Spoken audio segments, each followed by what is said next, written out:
guys, why don't we talk about displays, okay? Now, displays can be defined on three types. One is the physical property of the display, second is the task the display is meant to support, and the third is the properties of the user. Okay, displays may include monitors, alerts, or labels. Now, what you want to do with the displays is make the perception good. There's four principles to this. First, make things legible. Second, avoid absolute judgments. For example, when you have a traffic light, it's red to green to yellow, right? It's not green to, a lighter shade of green. It's red to green, which is more salient. And you want to make it match someone's top-down perceptions to begin with. Okay, you want redundancy, so a lot of different ways to say the same thing. You want discriminability. Okay, and the display should also follow the mental models of the user. And two good examples of mental models is pictorial realism. You want to make the display realistic, I guess. Not really sure. And principle of the moving part. For example, you want to make something go clockwise if it's increasing. Okay. Human attention is another factor of displays. For example, you want to minimize the information cost of looking at the display. I guess that might mean, travel time or something, or calculation costs. You want to make the display calculated. Proximity compatibility. The display should be close to the control port while you're displaying. And for proximity compatibility, your different variables can be integrated. Instead of making you force divided attention, you can see the emergent properties of the integrated variables. And it's good to have displays follow your pool of multiple resources. Okay, so you might have one display go into your phonological loop and your other display go to your visual spatial sketchpad. And you can better multitask than two phonological loop displays. And displays can also take advantage of the user's memory. You want to put the knowledge in the world rather than have the person bring his own knowledge, which might be errored. You want to have predictive aiding so that the display shows for a sluggish system what's going to happen so that you don't have to do unnecessary changes. You want to make the display consistent, whether in your layout or with the person's learned conventions. Okay. Monitoring displays. You might have a set monitoring display, a watched one, or a tracked one. Well, as with other displays, you want to have legibility.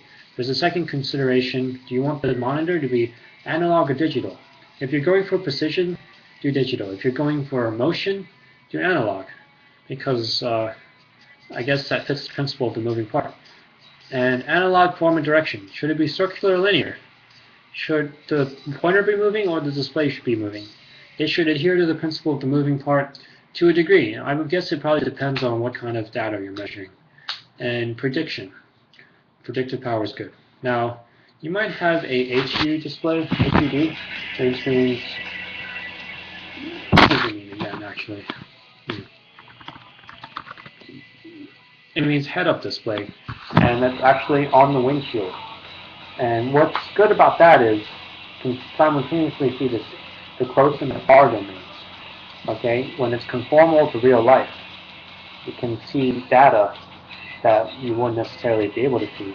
And when you have collimated injury from an optical infinity, you need not readjust your retina, which is good. A bad part about it would be clutter, too much information, but it seems like the benefits outweigh the costs. HMD means head-mounted display.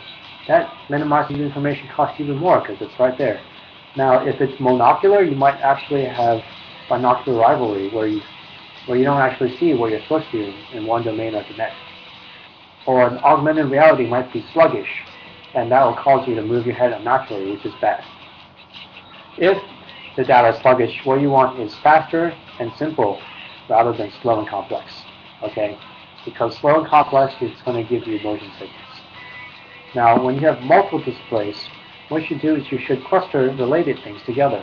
That's organizational grouping. And you also want to put the displays that are used more frequently closer to your primary visual field, the PVA, primary visual area. This is to minimize travel time. Alternately, you can put the most important things in your PVA, even if they don't show up that much.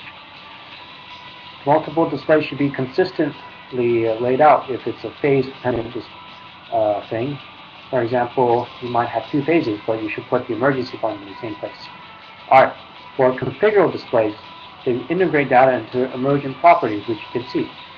And that replaces cognitive demanding computation for you. Now, a supervisory display might be called an ecological interface because you can see many levels of abstraction. You can see the base data, and you can also see the emergent properties. That's really good for displays. Okay, a final form of display would be called maps. Maps, the most simple maps, would be called graphics, which go with the chronological loop, but they're not really that best if you get lost. They have a low forgiving rate. Forgiveness, that's what it's called. Okay, and maps, they might be traveler maps, where you're moving, or they might be overseer maps, like traffic maps. You're not actually moving, but it's still important for you to see the information. What maps should do is avoid clutter. You should only display the information that is relevant to you, or you can have multiple maps displaying different kinds of information. You should offer position representation, the "you are here" button. Maps should be consistent in the orientation. The convention would be north is up, and maps should be to your relevant scale. 3 dimensions might be helpful to some people, but might just be redundantly unnecessary for other people. It actually does help you with your situational awareness, but it might not be necessary. Now, the last kind of displays would be graphs. If you want precision, go for tables, just like digital. And if you want change, go for the visual graph. The bar graph, it shows change more easily. What you want to do in graphs is maintain a high data-to-int ratio to avoid clutter. A good example would be 3-dimensional things don't actually help that much. Okay? Graphs show emergent properties, and graphs should have proximity compatibility between the legend for the data and what the data actually is. That way you can see better. Thank you.